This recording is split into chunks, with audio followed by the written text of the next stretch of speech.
even here today, we have lawyers, accountants, corporate finance advisors, and so on. And the understanding that you all obviously share similar clients and there's opportunity. But more specific than that, within the disciplines, was to actually have specific practice area expertise. So, you know, I don't think there's actually anyone in this room who can say that their firm offers the best service across all sectors and all practice areas in their state. You might want to, but I don't think that would be true. So it's the understanding that every firm has its own strengths and weaknesses. And what we try to do is that the understanding that clients actually have specific needs. You know, what is it that clients actually want is they actually want an expert in their sector or an expert on a particular area rather than just general practitioners. And this model obviously has become very successful, and we have this exclusive membership by these practice areas.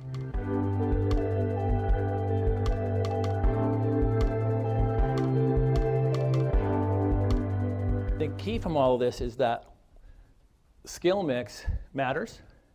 It can be measured, it can be managed, you can plan what you want it to be, and then you can make it better. Net, new leaders, the best leaders, good leaders, modern leaders manage their skill mix.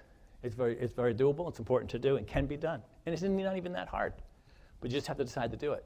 The leader is interested in this, you collect the data, you share the data with the leader shares it with the team, perhaps with some facilitative help, the right conversations happen. How do we get better? How do we work better together? How do we use systems to do better?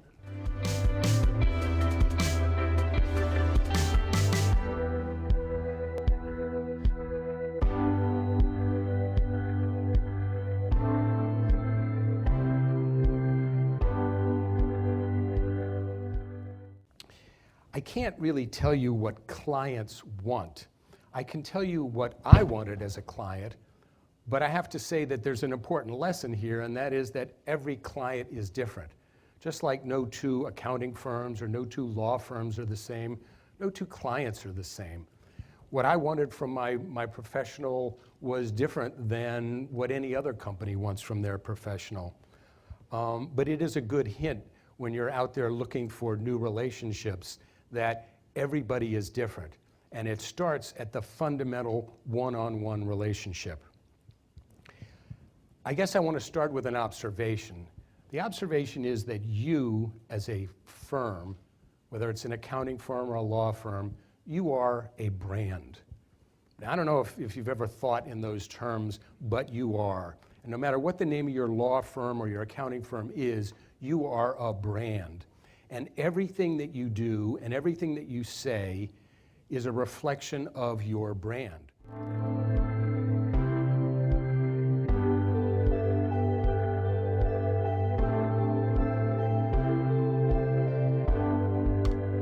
The notion of cybersecurity is a wrong phrase, because there's no security on the internet. It's impossible to be secure. If someone wants to get in, they will get in.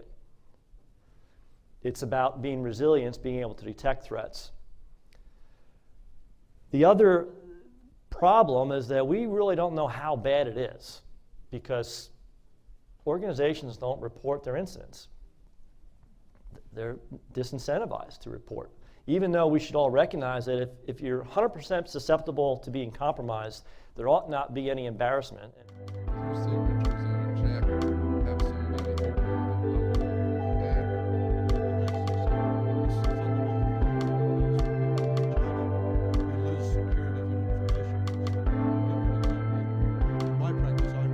I see first clients coming in who do not actively use email anymore. For them, that's just old-fashioned. It's something they don't use. So we have to be ready as lawyers to be plugged into those systems at short notice, and we have to do Google Hangout calls in the middle of the night with Californian counterparts. We have to use Twitter. You know, I'm getting referrals by Twitter at times. It's something, we had a discussion yesterday about that. It's unheard of, you know. As a financial advisor, innovation and technology are key elements nowadays, both for companies and of course for investors. Because what technology and innovation do is that they allow higher margins, so they really help companies to be more active, more dynamic, and so to have bigger and more interesting profits, of course.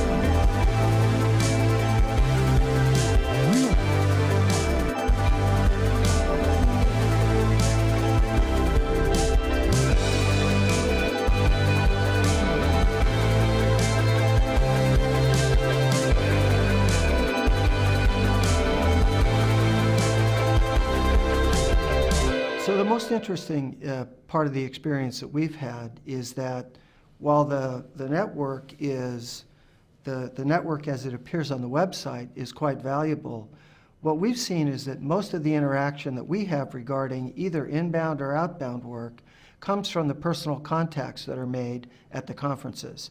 And when I've attended the events in the past, this of course is something that's talked up by the IR staff. And in my experience, it's definitely been true. What happens is you get the chance to interact with people, you get to know them, they get to know you, you learn about what they can do, and it gives you a high level of confidence in them, and we hope them in us. Yeah.